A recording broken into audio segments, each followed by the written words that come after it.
Hello hello hello hello, क्या मेरी आवाज़ जा रही है?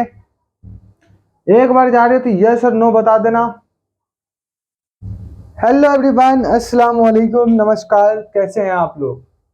आप लोग काफ़ी अच्छे से होंगे और पढ़ाई लिखाई कर रहे होंगे। ठीक। अभी तक हम लोगों ने force and laws of motion में लेक्चर नंबर 2 तक देखा था। बहुत ही बेसिक बेसिक चीज़ें को मैंने आपको डील करना सिखाया था, शायद याद हो तो। हमने आपको फोर्स के बारे में बताए थे, फोर्स के बारे में बताया था, फिर अनबैलेंस कंडीशन बताया था, बैलेंस कंडीशन बताया था। ठीक। सारे चीजों को हमने एक एक करके क्लियर किया था। उसके बाद जो चीजें थी हमने आपको बताया था इनर्शिया के बारे में। इनर्शिया आपने क्या होता था, पहले लेक्चर में जब बताया तो लोगों ने मैसेज करना स्टार्ट किया, भैया इनर्शिया क्या होता है, पता नहीं चला। तो इनर्शिया को हमने एकदम एक्सप्लेन किया, एकदम जीरो से लेकर एडवांस तक। ठीक। फिर हम लोगों ने इनर्शिया, रेस्ट, मोशन, डायरेक्शन तीनों पढ़ने के बाद आज जो चीजें हैं उसको स्टार्ट करेंगे। तो स्टार्ट करते हैं आज की लेक्चर। ठीक। सबसे पहले स्टार्ट करने से पहले एक बहुत ही महान इंसान है, जिस इंसान के नाम के बारे में आप तो बचपन से ही जानते होंगे अगर पढ़ाई लिखाई कर रहे होंगे। Sir Isaac Newton. कितने लोग जानते हैं इनको? न्यूटन साहब, सर आइजैक न्यूटन, कितने लोग जानते हैं इनको? ये ऐसे इंसान थे, ऐसे इंसान जिनके बारे में जितना एक्सप्लेन किया जाए उतना कम है। अगर आज फिजिक्स बनी है तो 60 to 70% पार्ट सिर्फ सर आइजैक न्यूटन साहब का देन है। आज जो फिजिक्स चल रही है, आज जो थ्योरी पढ़ रहे हो तुम, मोशन बारे में पढ़ रहे हो, फोर्स के बारे में पढ़ रहे हो, थर्ड लॉ के बारे में पढ़ रहे हो, इनर्शिया के बारे में पढ़ रहे हो, मोमेंट के बारे में पढ़ रहे हो, वेलोसिटी के बारे में पढ़ रहे हो, एक्सीलरेशन के बारे में पढ़ रहे हो, ये सारे चीजें हमारे न्यूटन साहब का देन है। अगर ये नहीं होते तो कुछ नहीं होता। अप्रोक्सिमेटली बताया जाए तो 60 to 70% फिजिक्स का पार्ट सिर्फ अकेले बंदे ने दिया है। इनके लिए एक बार सम्मान में इनके लिए आप नमस्कार, सलाम, प्रणाम, आदाब जो करते हैं उनको कीजिए और इनके बारे में थोड़ा सा आगे बढ़ेंगे। ठीक। स्टार्ट करते हैं। सर के बारे में पढ़ेंगे। पहले सर तो महान इंसान थे, सर के बारे में क्या ही बताएं। सर तो एक ऐसे इंसान थे कि जिन्होंने पूरे फिजिक्स की दुनिया को एक्सप्लेन कर दिया अपने थ्योरी में, अपने प्रैक्टिकल में। इनके बारे में क्या बताया जाए। तो डायरेक्टली हमें इस चैप्टर में जो पढ़ना है, चैप्टर से बाहर नहीं जाऊंगा, नहीं तो लोगों को दिक्कत हो जाती है। लोग बोलने लगते भैया आप चैप्टर से बाहर जा रहे हो, मुझे समझ में नहीं आ रहा। ठीक। चैप्टर के दायरे में रह के जितना तुम्हारी किताब में दिया उतना ही पढ़ेंगे, उससे ज्यादा नहीं बताऊंगा। ठीक है। ठीक। तो जैसा हेडिंग डालो, मैं पानी पी के तैयारी कर दूं।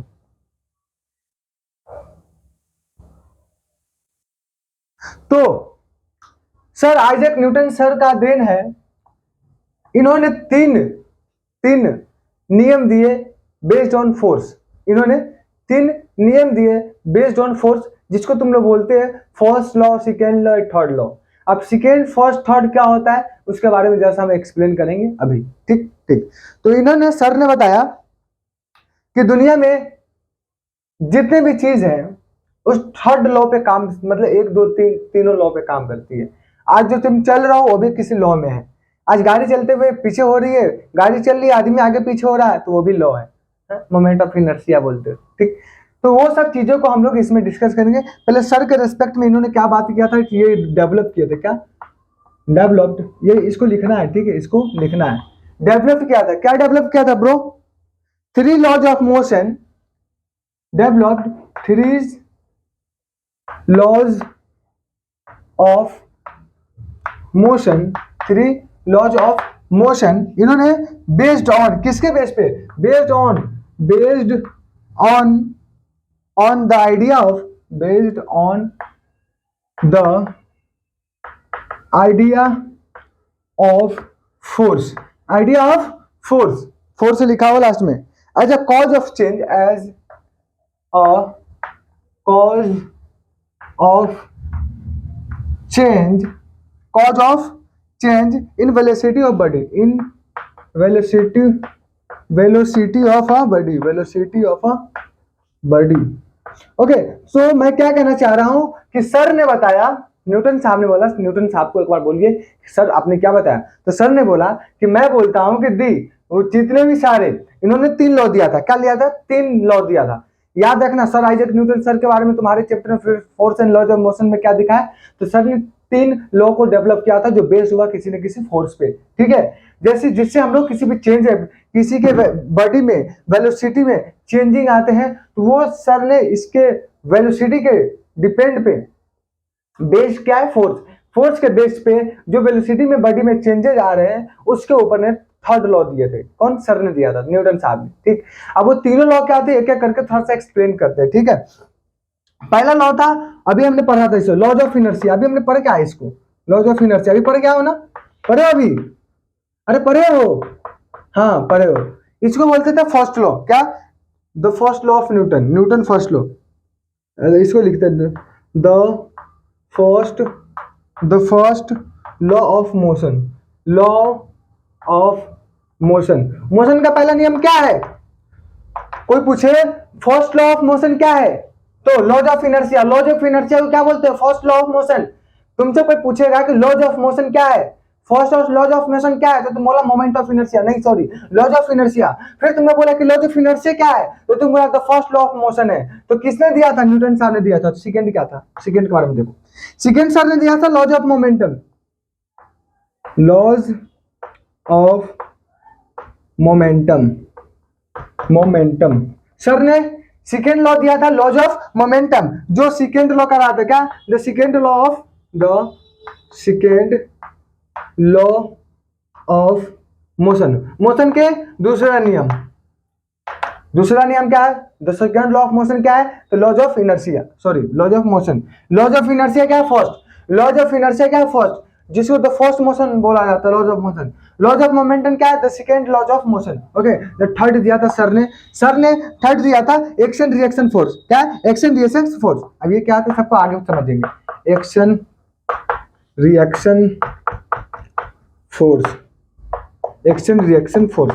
अब तुम बोलोगे भैया इसके बारे में तो बता दो, अभी नहीं बताऊंगा, एक चीज भी नहीं बताऊंगा। अभी जब मैं तुमको बताऊंगा ना, तुम बोलोगे भैया ये तो पहले ही बता रखा आपने, ये कैसे हो गया, तो भी बाद में बताऊंगा, ठीक है। पहले तुम देखते जाओ, अगर क्लास पिछला लिया था, ठीक है। इसको बोलते हैं the third law of motion, the third law of motion.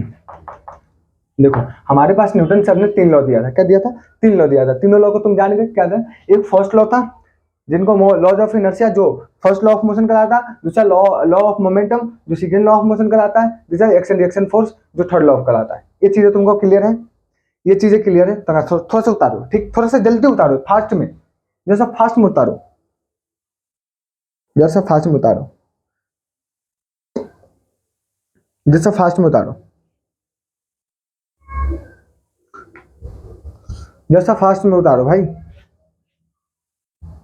अब तुम्हें बोल दूं कि मैंने तुमको लॉज ऑफ इनर्शिया यानी the first law of motion मैंने तुमको बता रखा है, तो कैसा लगेगा, न्यूटन फर्स्ट लॉ, अरे इसी को तो बोलते हैं ये फर्स्ट लॉ है, the first law of motion. तो न्यूटन फर्स्ट लॉ यही होगा, Newton second law, Newton third law, क्योंकि न्यूटन साहब ने दिया था, न्यूटन को नहीं, न्यूटन सर ने, न्यूटन साहब ने दिया था। बोले लिख लिया, लिख लिया होगा, चलो मिटाता हूँ। चलो आप तुम्हें मैं बोलूं कि सर मैं तुम्हें बताऊं कि बाबू मैंने तुम्हें फर्स्ट लॉ पहले बता रखा है, कैसे बता रखा है, ठीक। मैं एग्जांपल दूं, मैंने तुम्हें एक बताया था कि एक गिलास लेना, ठीक है, गिलास के ऊपर कोई कार्ड रख देना है, पेपर रख देना जो मुठा सा मजबूत वाला हो, मेट्रो कार्ड, देखो मेट्रो कार्ड को रख देना, ठीक, रख दिया, उसके ऊपर सिक्का रख देना, ठीक है। जब सिक्का को तुम सिक्का को नहीं, जब कार्ड को तुम जोर से खींचोगे एकदम आगे से, तो वो सिक्का नीचे गिर जाएगा, क्यों, वही तो फर्स्ट लॉ है, वही तो फर्स्ट लॉ है कि कोई बॉडी ये चीजें नीचे वाली फिसल के जा रही है। जैसे ये गिलास था, ये गिलास था, ऊपर हमने एक कार्ड रख दिया, ऊपर 5 रुपए रख दिया, तो इसको खींच कैसे गिरा, ये नीचे आ गया सिक्का, नीचे सिक्का आ गया, तो यहाँ जो सरफेस ये तो भाग गया, लेकिन जो ऑब्जेक्ट था वो डायरेक्टली नीचे गिर गया। ये तो फर्स्ट लॉ है, यही तो फर्स्ट लॉ है, न्यूटन फर्स्ट लॉ यही है। जैसा मैं इसको एक्सप्लेन करके लैंग्वेज में लिखाता हूँ, पहले तुम जरा सा मेरे एक बात का ध्यान रखना, एक बात तरह से रिकैप करना। देखो फोर्स बैलेंस और अनबैलेंस कंसीड में, फोर्स इज इक्वल टू 0, तो क्या एक्सेलरेशन भी क्या होगा, 0 होगा। अगर फोर्स 0 हो रहा है किसी चीज का, तो अगर हम किसी भी चीज का मान ले, तो मान ले क्या बोलेगा, देख ओए सुन, यहाँ पे बोर्ड रखी है, ठीक है, मैं कुछ नहीं कर रहा हूँ, मैं सिर्फ देख रहा हूँ, कुछ फोर्स लगा रहा हूँ नहीं। अगर यही को उखाड़ फुखाड़ के आगे पीछे करूंगा तो इस पर फोर्स डालूंगा तो इसके स्पेस में भी चेंज आएगा, मतलब इसके स्टेट में भी चेंजिंग आएगा, इसके मास में भी चेंज आएगा। इसको तोड़ फोड़ के आगे कर दो, ठीक है। जब फोर्स में लगाएंगे तो एक्सीलरेशन होगा, जब एक्सीलरेशन होगा तो चेंज इन वेलोसिटी भी होगा, चेंज इन वेलोसिटी, वेलोसिटी में भी चेंज होगा ना, नहीं, चेंज इन वेलोसिटी भी जीरो होगा। जब फोर्स नहीं लगाएंगे, फोर्स ही जीरो है तो एक्सेलरेशन भी जीरो हो गया, जब एक्सेलरेशन जीरो है तो चेंज इन वेलोसिटी भी जीरो हो गया, ठीक है। जब वेलोसिटी जीरो है तो वेलोसिटी हमारा कांस्टेंट होगा, वेलोसिटी क्या होगा, कांस्टेंट होगा, एक तरह का होगा। Okay okay. अब कांस्टेंट में क्या, या तो रेस्ट में है तो रेस्ट में रहेगा, ठीक, या तो मोशन में है, यूनिफॉर्म मोशन में है तो यूनिफॉर्म मोशन में ही होगा, यूनिफॉर्म मोशन में है, मोशन में है तो यूनिफॉर्म मोशन में ही होगा, सेम होगा। इसको उतार लो। अगर किसी बॉडी पे फोर्स नहीं लगाएंगे, जीरो होगा तो एक्सेलरेशन भी जीरो होगा, चेंज इन वेलोसिटी भी जीरो होगा, वेलोसिटी भी कांस्टेंट रहेगा, या तो रेस्ट है तो रेस्ट में रहेगा, मोशन है तो मोशन में रहेगा। बता, इसको उतार, समझ में आए, ये कंसेप्ट समझ में आए?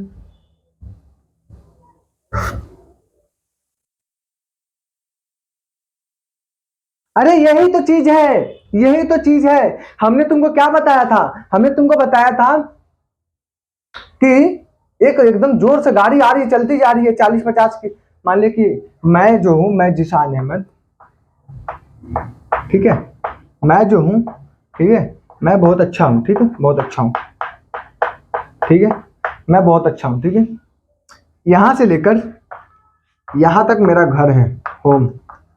मैं रोज पैदल चल के जाता हूँ 5 किलोमीटर पर आवर के स्पीड से, 5 किलोमीटर हर घंटे में 5 किलोमीटर चलूंगा, ठीक है, ये मेरी स्पीड है। मैं हमेशा इतना ही जाता हूँ, अब मैं जाता रहूंगा तो कहीं ना कहीं 1 घंटे में 5 किलोमीटर मैं तय कर लूंगा, लेकिन बीच में कोई आके मुझे मार दे कि माँ भाग यहाँ से, उधर से जा, तो मेरे स्टेट में क्या कर रहा है, चेंजिंग ला रहा है। अगर मैं मोशन में हूं तो मोशन में रहने दो, अगर रेस्ट में हूं तो रेस्ट में रहने दो। The first law of motion क्या, न्यूटन फर्स्ट लॉ। अगर कोई ऑब्जेक्ट अगर रेस्ट में है तो रेस्ट में ही रहने दो, उसके स्टेट में कोई चेंजिंग मत डालो, वही तो फर्स्ट लॉ है, वही तो फर्स्ट लॉ है। हमने तुमको बताया था एग्जांपल में, पहले जाकर लेक्चर देख के आप पिछले, तब समझ में आएगा लेक्चर, नहीं तो नहीं समझ में आएगा। बोलो, लिख लिया होगा, चलो जैसा मैं लिखवाऊं लैंग्वेज में, हेडिंग डालो Newton first law, Newton first law, Newton first law, Newton first law, Newton first law लगा, हेडिंग डालो। गर्मी कितना है यार, न्यूटन फर्स्ट लॉ, हेडिंग डालो भाई। क्या मैं मोहम्मद का प्यारा नहीं, डाल दिया, डाल दिया, बहुत गर्मी है भाई।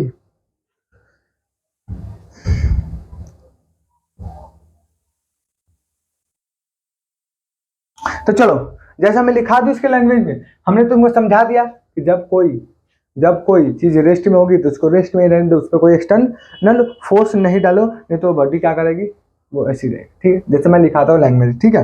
हाँ, इट स्टेट दैट, लिखा ना, ठीक है, मेरे साथ लिखते जाना, मैं क्या लिख रहा हूँ, इट स्टेट्स दैट, इट, इसका स्टेट, ठीक है, it states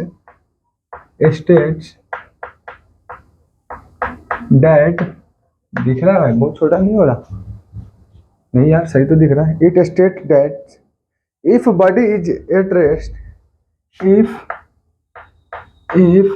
body is at rest, अगर बॉडी रेस्ट में है, ठीक है, it will be remain straight, it will be remains it will be remains at rest, and a body and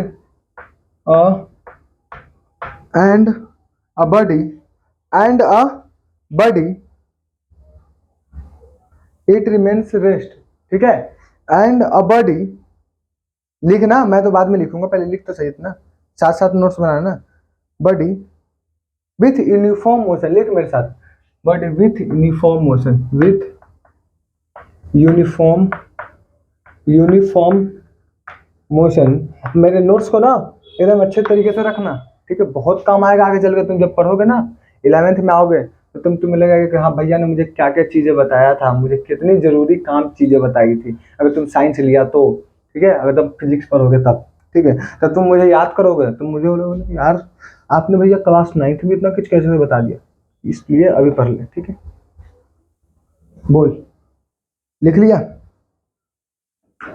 uniform, uniform motion will remain, uniform motion will remain.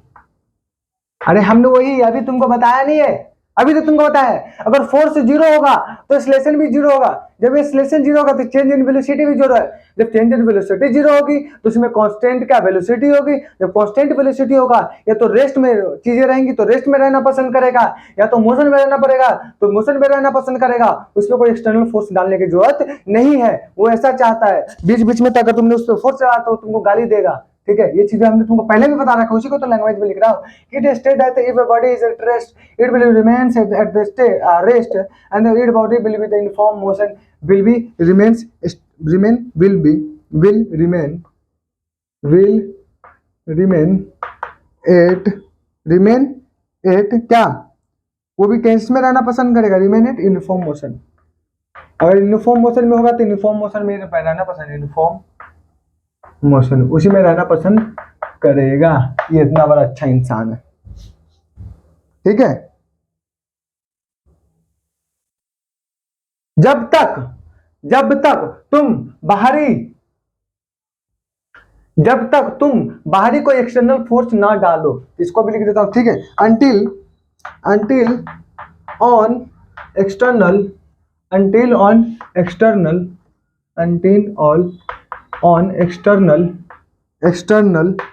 unbalanced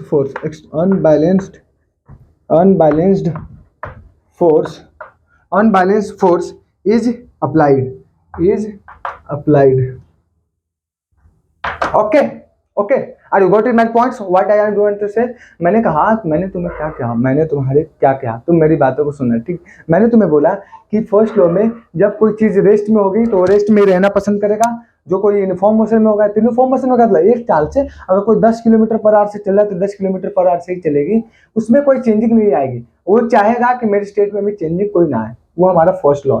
बता, अगर तुमको कोई पूछे कि what is the Newton first law तो ये definition लिख के आ जाना, ये डेफिनेशन लिख कर आ जाना, समझ में आया। लिख उतार जल्दी, छाप तो छाप भाई,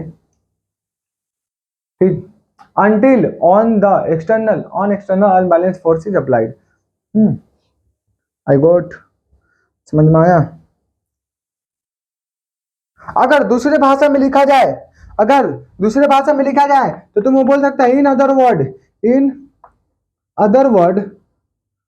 वर्ड अगर दूसरी शब्द में लिखा जाए, अगर इनर्शिया को इसको डिफाइन किया जाए तो तुम क्या बोलोगे।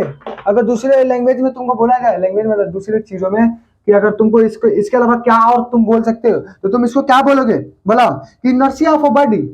तुम इसको क्या बोलोगे कि inertia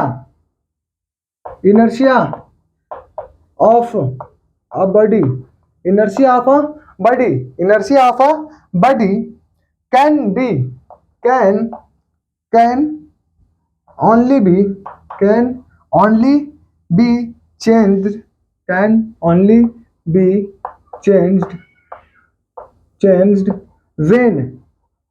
when a force is applied on the body, when a force लिख दो, हाँ, is applied on the body। समझने वाले समझ जाओगे मैं क्या करना चाहता हूँ। अरे न्यूटन फर्स्ट लॉ मैं आप इससे ज्यादा नहीं बता सकता। मैंने तुम्हें क्या बताया कि जब कोई चीज, मान ले कि मैं ऐसे खड़ा हूं तो मैं ऐसे ही, जैसे स्टैच्यू है, ठीक है। तुम मूर्ति को देखा होगा किसी चीज को, तो कहता क्या है कि मुझे रेस्ट में रहने दो, मुझे मोशन में आने दो, ठीक है। तो क्या है, वो अपने स्टेट में चेंजिंग नहीं कर रहा है। जैसे घर है, घर अपनी जगह, अपने घर के यहाँ से चल के वहां थोड़ी जा रहा है, नहीं जा रहा है। तो क्या है, ये न्यूटन फर्स्ट लॉ है। जैसे मैं यहाँ पे खड़ा हो जाऊंगा ऐसे करके, जिंदगी भर ऐसे ही रहूंगा, मुझे स्टेट में चेंजिंग नहीं आएगी, तो क्या है, फर्स्ट लॉ है, ठीक। अगर मैं चलता रहूंगा जिंदगी भर, मैं सोच रहा हूँ कि 5-10 किलोमीटर रोज, नहीं, एक चाल से कि 10 मिनट में 10 किलोमीटर चलूं तो उतना ही मुझे चलने दो, उसमें स्टेट में चेंजिंग लाऊं, हमारा फर्स्ट लॉ है। बोलो, समझ में आए, लिख लो इसको, छाप लो, बहुत मस्त चीज बताया है। ये तीनों को अलग अलग है, अगर तुमको कोई डिफिनेशन पूछे तो इसको लिख देना। अगर यही तुमको 5 नंबर में क्वेश्चन आ जाए तो इसको भी लिख देना। अगर तुमको 5 नंबर में आया तो एक वर्ड और लिख देना। क्या लिख देना तुम? इन अ सिंपल वर्ड, इन तीनों को पॉइंट करके लिखना, ठीक है। In a simple word, in a simple word. Simple word में बोला जाए तो क्या बोलोगे? सिंपल वर्ड में बोला जाएगा तो क्या बोलोगे कि force is required, force is required, force is required to change the to change the to change the state of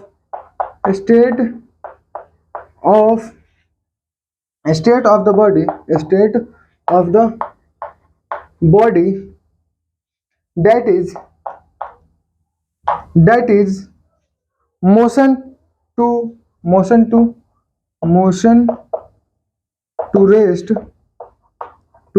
or rest to motion।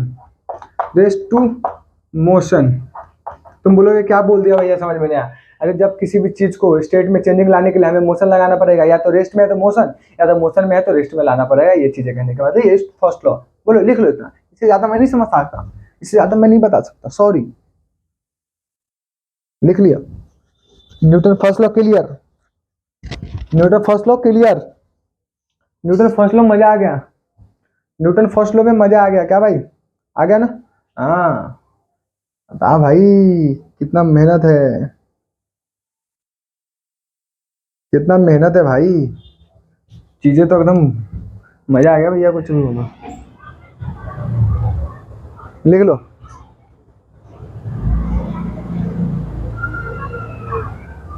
लिख लिया? चलो अब जरा सा न्यू टॉपिक स्टार्ट करते हैं। न्यूटन फर्स्ट लॉ पढ़ लिया होगा। न्यूटन फर्स्ट लॉ के बाद हम नए टॉपिक का आगाज करते हैं, सेंटर ऑफ मास के बारे में पढ़ते हैं। बोलो, लिख लिया? लिख लिया होगा। अब डालो सेंटर ऑफ मास। तुम बोलोगे भैया अभी तक 3 लॉ बताया था, तीनों लॉ एक ही साथ डिक्लेयर कर दो। नहीं बाबू नहीं, 3 लॉ हमने लिखवा दिया है कि 3 लॉ है न्यूटन का, एक ही साथ नहीं पढ़ा सकते ना बता सकते हैं, ताकि तुम्हारे दिमाग से ऊपर ही चला जाएगा, तुम्हें समझ में नहीं आएगा। पता ना वो टीचर कैसे होते हैं जो लाख लाख रुपए, 20-20 हजार 30-30 हजार रुपये लेके बच्चों को पढ़ाते लिखाते नहीं है सही से। ऐसा बहुत सारे स्टूडेंट का मैसेज आया कि भैया स्कूल में इस तरह से कुछ नहीं पढ़ाया जा रहा है, जिस तरह से आपने पढ़ाया, फिजिक्स हो, केमिस्ट्री हो, बायोलॉजी हो, मैथ्स हो, ऐसा कहीं नहीं देखा। तो इधर उधर मत भटको, एक चैनल पकड़ लो, मैं पूरी साल तुम्हें पढ़ाऊंगा। जब तुम क्लास 10th में जाओगे तो क्लास 10th में भी मुझसे पढ़ोगे, ठीक है, मैं पढ़ाऊंगा, ठीक, डोंट वरी, ओके, ठीक है। तो जरा सा हेडिंग डालो, सेंटर ऑफ मास। अब अगर तुमसे मैं पूछूं सेंटर ऑफ मास क्या है तो तुम क्या जवाब दोगे? सेंटर ऑफ मास बताना, क्या जवाब दोगे तुम? ये ऐसे रुको, सेंटर ऑफ मास मत लो, कंसेप्ट ऑफ मास से लिखो, कंसेप्ट ऑफ मास। मास को पहले समझ लो, कंसेप्ट क्या है। Concept of mass.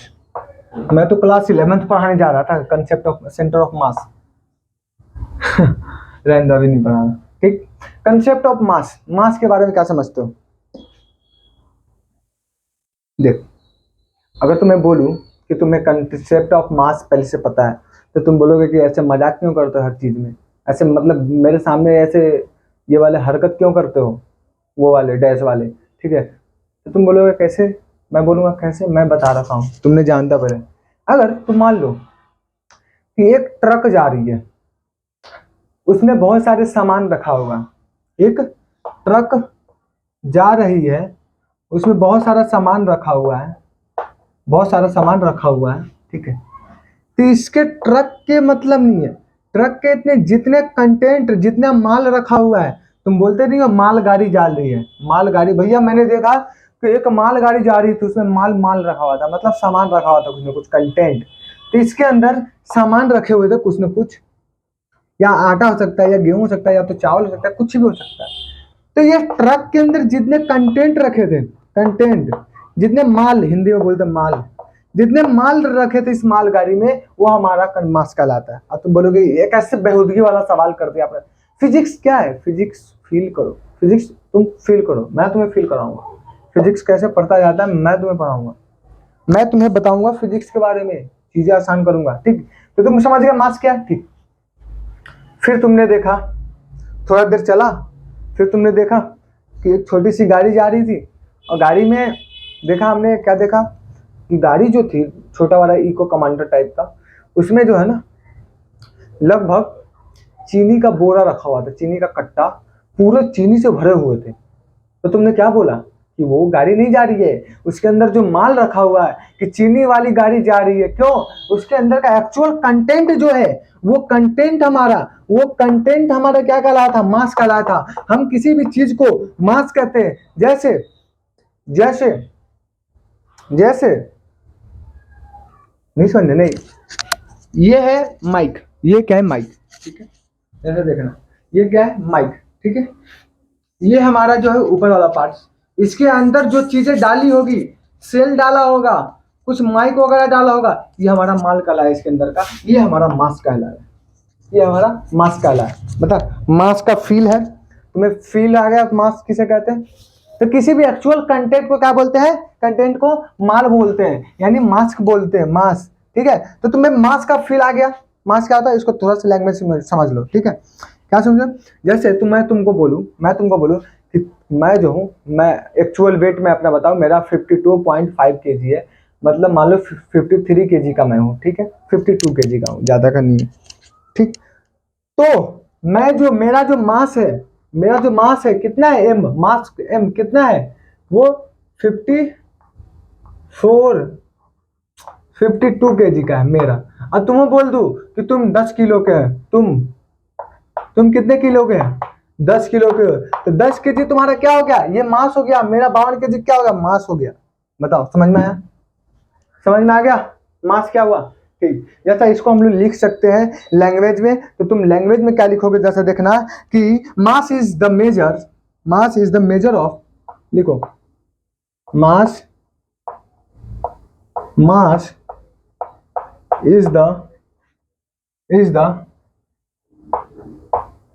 Major of actual content present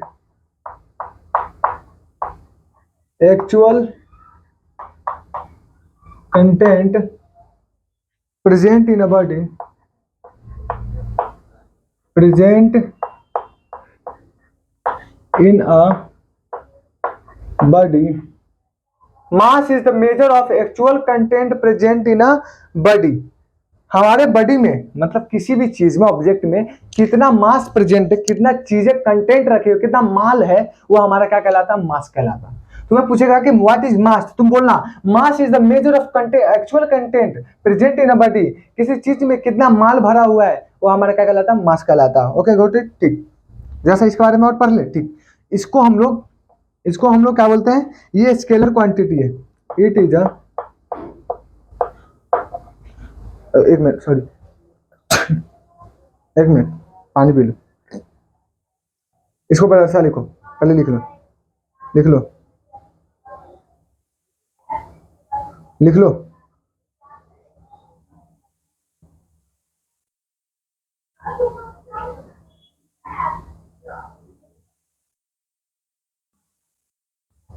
चलो, अब तुम्हें बोलो कि it is a scalar quantity. तुम बोलोगे स्केलर क्या है? तो तुमको हमने पढ़ा दिया है मोशन में ही, मोशन वाले चैप्टर में पढ़ाया है कि स्केलर क्या होता है। जिसके पास क्या हो, जिसके पास, थोड़ा सा मैं बता दूं, जिसके पास सिर्फ मैग्नीट्यूड हो, हमारा क्या कहलाता है? स्केलर का क्वांटिटी है। इसके पास डायरेक्शन नहीं होता, इसको पता नहीं होता कि मास किधर जाना है। 10 किलो को पता है कि 10 किलो क्या है? नहीं नहीं, इसको सिर्फ स्केलर, इसको सिर्फ मैग्नीट्यूड पता है। It is a scalar quantity. Okay, इसको हम लोग किस चीज से डिनोट करते हैं? It is denoted by it is a denoted by capital M. Capital M से डिनोट करते हैं। बताओ, इसको हम लोग कैपिटल एम से डिनोट करते हैं। ऐसा यूनिट क्या है? ऐसा यूनिट में सिस्टम, इंटरनेशनल सिस्टम यूनिट। ऐसा यूनिट इज क्या? ऐसा यूनिट क्या है? Kilogram, kilogram, kilogram. अरे तुम जाते हो दुकान वाले के पास, किस केजी बोलते हैं, तुम बोलते हो कि भैया 2 केजी चीनी दे दो, तो तुम ऐसा तो बोलते हो ना कि 2 किलो चीनी, उसका मास क्या है, किलो में नापते हैं, किलो में मेजर करते हैं, ठीक है, ठीक, इसको एम से डिनोट करते हैं, समझ गया समझ गया।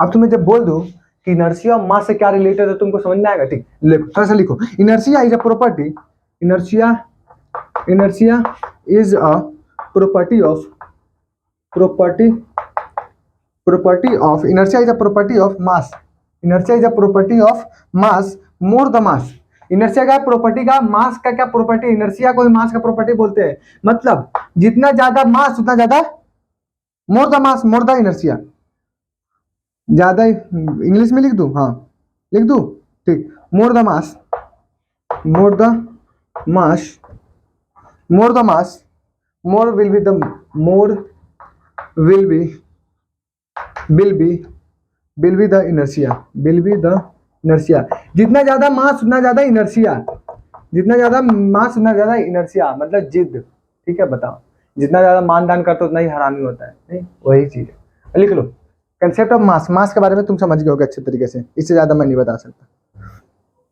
तुम बोलोगे भैया सिर्फ एक ही बात बोलते, इससे ज्यादा मैं नहीं बता सकता, क्यों नहीं बताओगे, बताओ, आज तो बता के रहना पड़ेगा, बताओ समझ में आ गया, चलो आगे बढ़े, आगे बढ़ते हैं, लिख लिया लिख लिया, कंसेप्ट ऑफ मास के बारे में समझ गए, मास के बारे में समझ गए। अब जैसा momentum, concept of momentum, concept of momentum, लिखो मोमेंटम, मोमेंटम, अब मोमेंटम क्या होता है, अच्छा एक एग्जांपल देता हूं, ठीक है,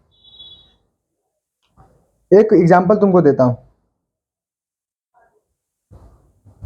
एक एग्जांपल तुमको देता हूं, क्या, सपोज दैट एक तरफ से ट्रेन आ रही है, ठीक है, खूब स्पीड में, एक तरफ से साइकिल आ रहे हैं खूब स्पीड में, साइकिल खूब स्पीड में है, मतलब कहीं ना कहीं ट्रेन से बहुत कम ही होगा, ठीक है, होगा, मैं तुमको बोलूं कि तुम बताओ तुम किसके सामने आना पसंद करोगे, तो तुम बोलोगे मैं तो किसी के सामने नहीं आऊंगा, मैं बोलूंगा कि तुमको एक दोनों में से ही, दोनों में से चुनना है, तुम किसके सामने आना चाहोगे, तो तुम बोलोगे साइकिल के सामने, क्यों, क्यों, क्यों, ट्रेन ट्रेन के कंपैरिजन में उसका जो मोमेंटम है कम है, मतलब मोमेंटम का मतलब क्या है, चोट चोट, जो तुम मान लो कि तुम ट्रेन के सामने आ गए, वो तुमको मारेगा मर जाएगा, तुम कट फट जाएगा, साइकिल के सामने आ गया तो थोड़ा सा जख्म होगा, पैर हाथ टूटेगा, बच जाएगा, ठीक, तो जितना ज्यादा मोमेंटम,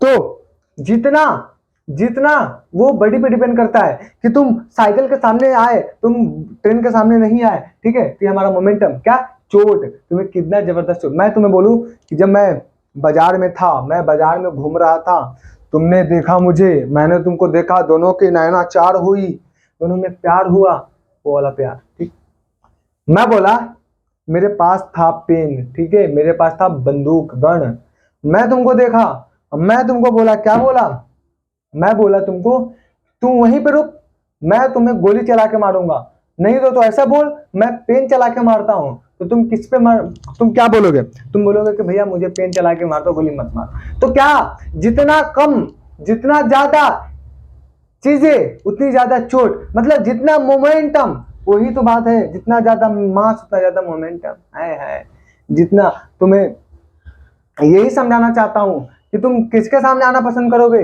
साइकिल के सामने में, किससे मार खाना पसंद करोगे, पेन के सामने, पेन से, क्यों, क्योंकि इसका जो चोट है पेन का वो कम होगा, मोमेंटम क्या होगा, कम होगा, ट्रेन का मोमेंटम क्या होगा, ज्यादा होगा, साइकिल का कम होगा, तो मैं साइकिल के सामने आऊंगा, मतलब चोट, इसको क्या बोलते हैं, जैसा लैंग्वेज में समझते जाना, लैंग्वेज में समझते जाना, लैंग्वेज में लिखा दूं, लिखा देता हूं, ठीक है, लिखा देता हूं, it is defined, it is defined as defined as it is defined as quantity of motion, क्या, क्वांटिटी, क्वांटिटी ऑफ मोशन, ये मोशन का क्वांटिटी है, मोशन का क्या है, क्वांटिटी है, ठीक है, कंटेंट इन अ बॉडी, किसी बॉडी में कंटेंट होता है, motion content, content, content in a body, in a body, किसी बॉडी में क्या होता है, कंटेंट होता है, समझ गए, समझ गए भाई, समझ गए, ठीक,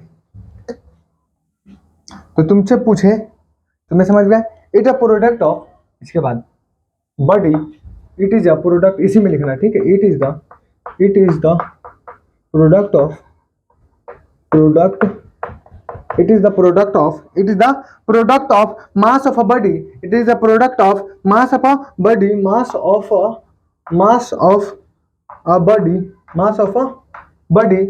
a body, and its velocity,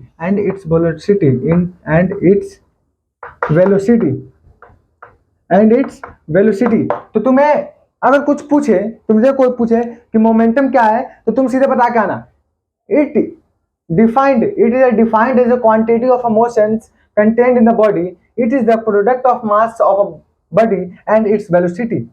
ये डिफिनेशन इसको लिख कर आना कि मोमेंटम क्या हुआ। मोमेंटम तुम किसी भी चीज को क्वांटिटी, उसके अंदर कितना मास रखा हुआ है, उसका क्या वेलोसिटी है, उस पर डिपेंड करता है। ये हमारा मोमेंटम क्या हुआ, मास के ऊपर डिपेंड कर रहा है, ठीक है, कि मास जितना हो रहा है, मतलब जितना ट्रेन स्पीड आ रही थी तो उसका स्पीड वेलोसिटी क्या था, बहुत ज्यादा था। तो तुम सोचा कि वेलोसिटी ज्यादा है तो मोमेंटम भी ज्यादा होगा। मोमेंटम ज्यादा क्या है, चोट होगी, अगर सामने आएगा तो मुझे मार देगा। ये चीजें थी फिजिक्स के मोमेंटम के बारे में। बता, समझ में आया?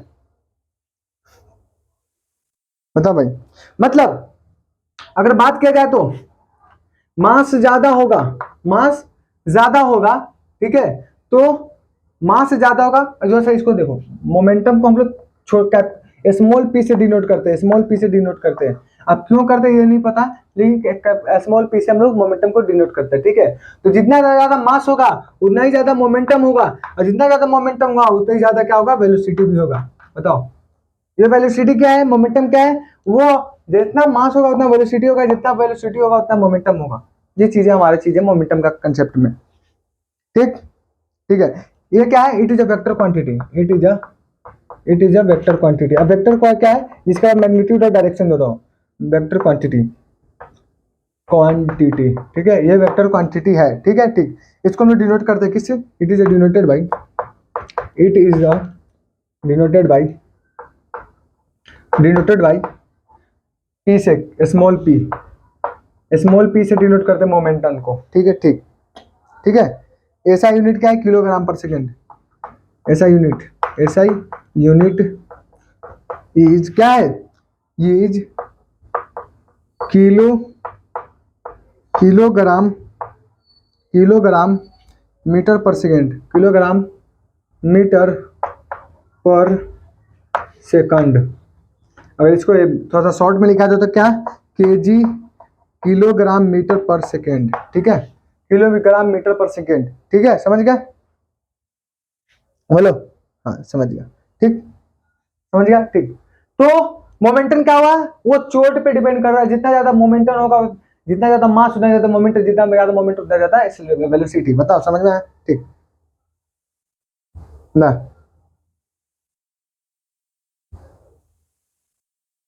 अच्छा, एक चीज और तुमको लिखा दूं, एक चीज और तुमको लिखा दूं, वेक्टर क्वांटिटी था क्या, it is a vector quantity को थोड़ा सा और बता दूं, ठीक। मतलब डायरेक्शन, इसके पास डायरेक्शन मैग्नीट्यूड दोनों है, इसके पास कुछ मास भी होगा, कुछ वेलोसिटी भी होगा। मतलब जो वेलोसिटी का डायरेक्शन होगा, हिंदी में लिख ले, जो भी मतलब वेलोसिटी का डायरेक्शन होगा, वेलोसिटी का डायरेक्शन होगा, वही मोमेंटम मतलब स्मॉल पी की होगी। ये लिख ले जरा। जितना ज्यादा v का डायरेक्शन होगा उतना ही उसका भी होगा, जितना b का होगा उतना ही p का होगा। बताओ, जितना b का होगा उतना ही p का होगा, मतलब जितना ज्यादा वेलोसिटी का होगा उतना ही p का वेलोसिटी मोमेंटम का होगा। समझ गया?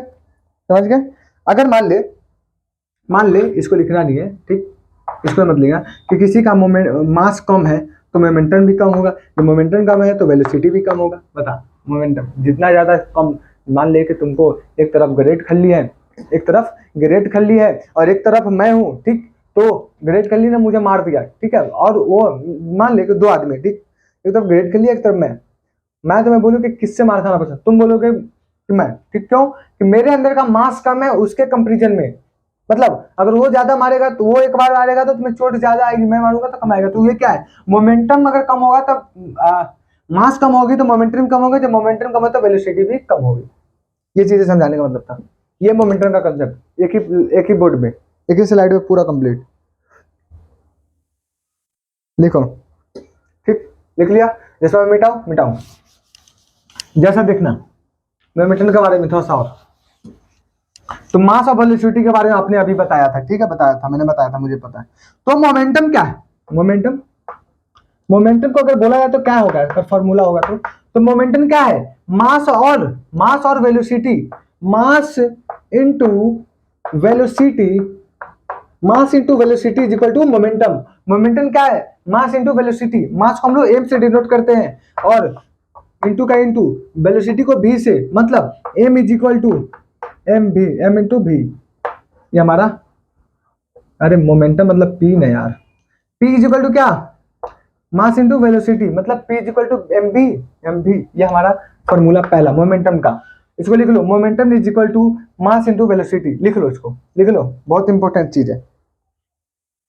बोलो, समझ गए? समझ गए भाई?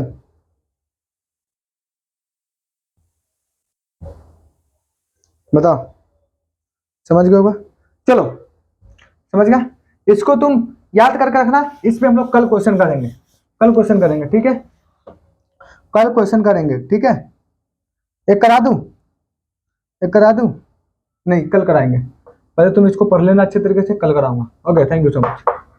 कल कराऊंगा, इसको पढ़ लेना ताकि याद रहेगा ना, तो क्वेश्चन समझ में आएगा ज्यादा। चलो, मिलते हैं अगले लेक्चर में, बाय बाय बाय।